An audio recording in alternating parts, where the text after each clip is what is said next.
No matter where you turn these days, they want to fine you for something or take your money off you some way, don't they? One of the favourites, of course, is car parks. Shops, supermarkets, restaurants, airports, hotels, hospitals, the list is endless. They all turn the management of their parking at their facility over to a private firm, who will then put silly restrictions in place that when they are breached, they will fine you something very, very heavy for something you probably never really agreed to in the first place. Well, you should wait until you hear this story.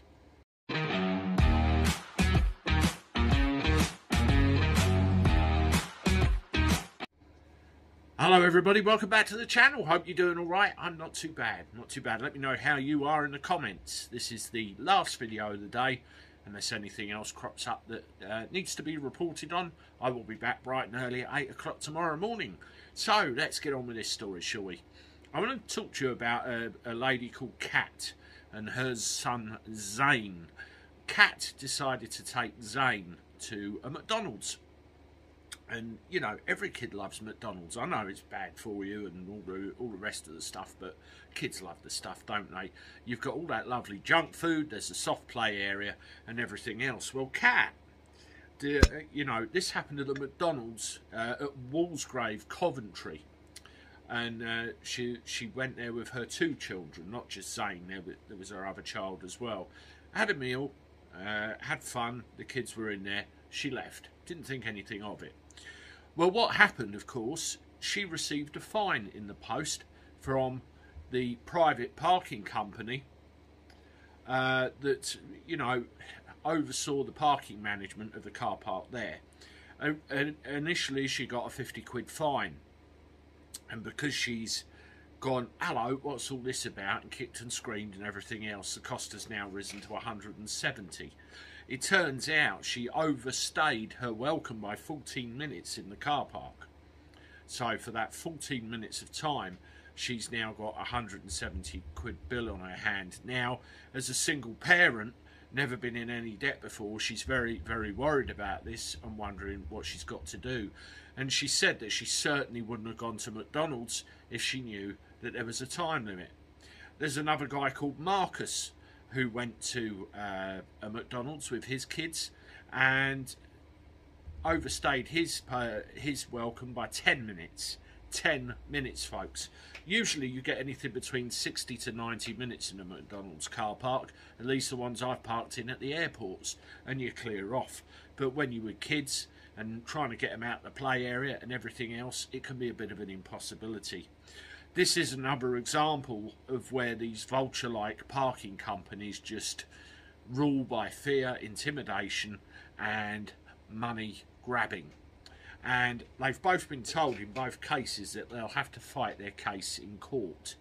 Now, like council tax and various other things, they seem to have all this sewn up, and you have to know the law and you have to know what you're talking about. These people think that they can get carte blanche, they could just have you in front of a judge and walk off with your money. Well, it's not as simple as that. It works with credit cards, it works with council tax, it works with everything. You have to know their system and use it against them.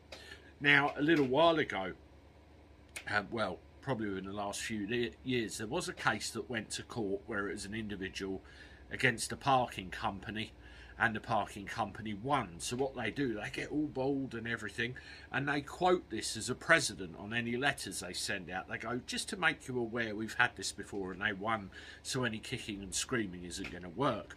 Well, that is absolute crap. It's all based on an implied contract. You drive into one of these areas, there is an implication that you agree to their contract, as in, you're going to park here for 90 minutes and if you don't clear off you'll get fined. It's an implication. There are various mechanisms and various letters you can send in. The burden of proof is on them. They have to provide all of it. And also, who was driving? They have to prove who was driving. The registered keeper is liable unless you can prove someone else was driving also. There's all sorts of mechanisms. And one of the basic things if I get this right, I'm going to write something down here.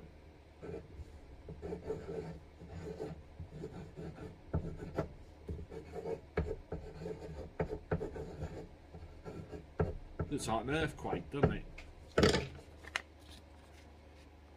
I don't agree. Now, if you look on Beat the Bailiffs, which they have a Facebook group. If you're not on Facebook, you can find them on Google. They actually set out window stickers you can put in your front windscreen, and which actually says, I do not agree with any contract, implied or otherwise, that is actually at this site. The cameras pick up on that. They've had it. There's also certain regulations where they have to have signs at certain intervals, certain, you know, it's a minefield of legislation, and if you can get them on one thing, then they've had it. And I hope that Marcus and Kat, if not find this video, actually look into this information, because it's there and it can really help, and I hope they get it sorted. Scumbags. You know, these companies are absolute scumbags, and they need finishing off. That's a whole nother video for another time. Anyway, that's it from me for the day, unless anything else crops up. As always, thank you for your likes, your comments, all the subscribers, new and old, all the channel members and everyone else. I really appreciate the support. We are growing, and we are growing pretty rapidly these days. I love it. I love all of you, and I thank you. I'm off. I'll see you tomorrow. Toodaloo.